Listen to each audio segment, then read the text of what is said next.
ప్రతిక్షణం ప్రజల పక్షం NN5 న్యూస్ కి స్వాగతం. ముందుగా హెడ్లైన్స్. పురుగులు పడ్డ కూరగాయలతో కస్తూర్బా పాఠశాల విద్యార్థులకు సాంబారు పప్పు వండి పెడుతున్న హాస్టల్ నిర్వాహకులు. మండిపడ్డ హ్యూమన్ రైట్స్ సభ్యురాలు Anjali. Sub collectorate office revenue files దగ్ధం కేసులో మదనపల్లి మాజీ ఎమ్మెల్యే నవాజ్ బాషాను విచారణకు రావాలని నోటీసులు జారీ చేసిన పోలీసులు.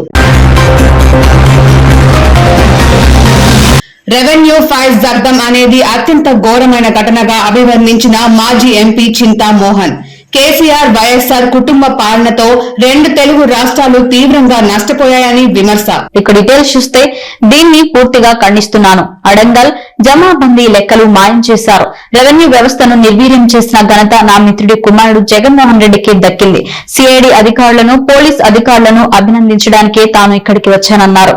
దోషులెంతటి వారైనా శిక్షింపబడాలని అన్నారు. రెవెన్యూ రికార్డులను కాపాడాల్సిన బాధ్యత చంద్రబాబు నాయుడు మీద ఉందన్నారు. అయితే మదనపల్లిలో ఘటనపై చూపిన చొరవ విజయవాడలో పొల్యూషన్ బోర్డును కూడా కాల్చితే దాన్ని ఎందుకు వదిలేశారని సూటిగా ప్రశ్నించారు. పెద్ద వాళ్లను వదిలి చిన్న వాళ్లను పట్టుకోవడం కాదని, చట్టం అందరికీ ఒకటే అని నిరూపించాలని కోరారు.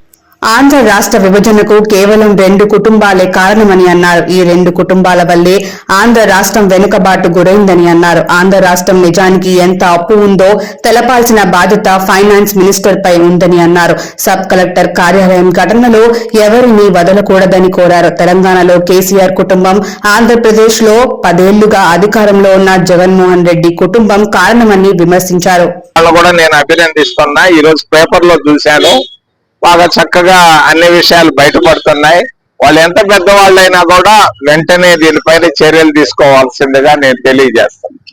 ఒకప్పుడు జమాబందీ లెక్కలు ఉండేది, మరి అడంగలాలు ఉండేది. ఈ అడంగలాలు, జమాబందీ లెక్కలు, రెవెన్యూ బోర్డులు, రెవెన్యూ రికార్డులు ఎన్నిటిని తారుమారు చేసినటువంటి ఘనత నా మిత్రుడు కుమారుడికే దక్కింది. రెవెన్యూ వ్యవస్థను భ్రష్టు పట్టించేశారు. మరి అవసరం ఏమొచ్చింది? ఏదైతే డ్రోన్లు ఏంది సర్వేలు చేసేదానికి తహసీల్దార్ ఒక ఆయన ఉండే,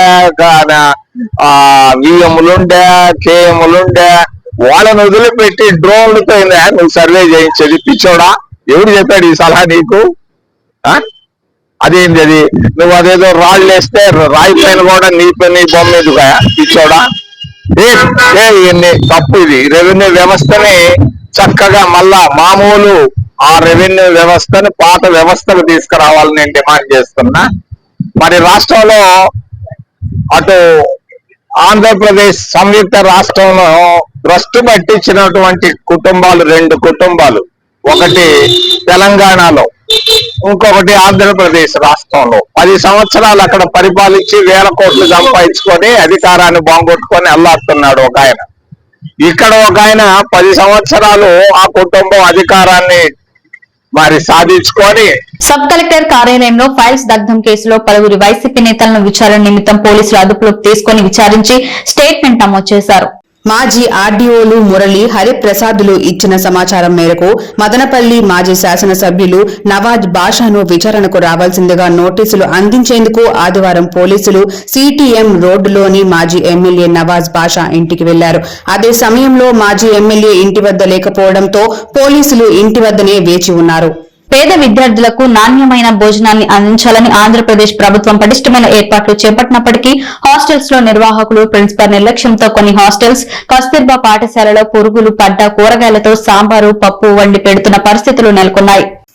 కురబలకోట మండల ముదివేడు క్రాస్ సమీపంలో ఉన్న కస్తూర్బా పాఠశాలలో కొల్లిన ఆలుగడ్డలు, టమాటాలతో సాంబారు పప్పు వంటకాల్లో వినియోగిస్తున్నట్లు బయటపడింది.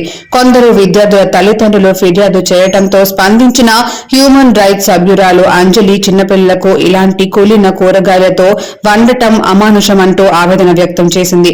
దీనిపై పై అధికారులు స్పందించి తక్షణం చర్యలు చేపట్టాలని డిమాండ్ చేశారు.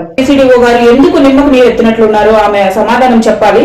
ఎందుకు మీ ఇంట్లో అయితే ఇట్లాంటి కూరగాయలతోనే మీరు వంట చేసుకొని తింటారా? మీ పిల్లలకి ఇట్లాంటి ఆహారమే పెడతారా? మీరు ప్రభుత్వం వేలు లక్షల్లో పిల్లల కోసం వెచ్చించి కోట్ల రూపాయలతో వాళ్ళ కోసం సౌకర్యాలు కల్పించాలని, మీకు ఉద్యోగాలు ఇచ్చి టెండర్ల ద్వారా కాంట్రాక్టులను పిలిచి మంచి గ్రోసరీస్ వాళ్ళకి వెజిటబుల్స్ అందించాలని ప్రభుత్వం చెప్తుంటే మీరు మాత్రం ఇట్లాంటి నాసిరకమైన కుళ్ళిపోయినటువంటి కూరగాయలను మీరు వాళ్ళకి సప్లై చేయడానికి మీకు మనసు ఎలా వస్తుందో మాకు అర్థం కావడం లేదు. మీరు ఇలాంటి ఆహారమే తింటారా?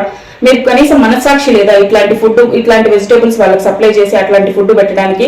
ఇంకొక విషయం ఏమంటే అక్కడ మెనూ ప్రకారం వాళ్ళైతే వాళ్ళకి ఆ పిల్లలకి ఫుడ్ వంట చేసి పెట్టడం లేదు. ఎందుకు ఈ విధంగా అధికారులు ప్రవర్తిస్తున్నారో అర్థం కావడం లేదు. అధికారులు ఒకటి గుర్తు పెట్టుకోవాలి, మీకు ఈ రోజు ఉద్యోగం ఉపాధి ఉందంటే కేవలం ఆ విద్యార్థులు అక్కడ చదువుతూ ఉన్నారు కాబట్టి వాళ్ళ కోసమే మీకు ఉద్యోగాలు కల్పించారు. వాళ్ళని రక్షించడానికి, వాళ్ళకు మంచి విద్యా బుద్ధులు నేర్పించడానికే మీకు అక్కడ ఉద్యోగం కల్పించారు.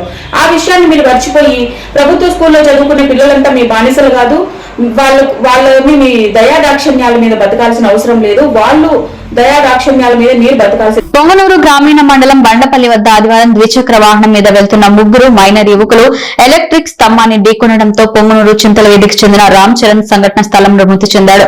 ఒకరి పరిస్థితి విషమంగా ఉండటంతో మదనపల్లి ఏరియా హాస్పిటల్ కి తరలించారు. మరో యువకుని ప్రభుత్వ ఆసుపత్రికి తరలించి వైద్య చికిత్స అందిస్తున్నారు. అనుక్షణం ప్రజలపక్షం NNP న్యూస్ ఇంతటితో సమాప్తం. తిరిగి రేపు బులెటిన్లో మళ్ళీ కలుసుకుందాం. అంతవరకు సెలవు, నమస్కారం.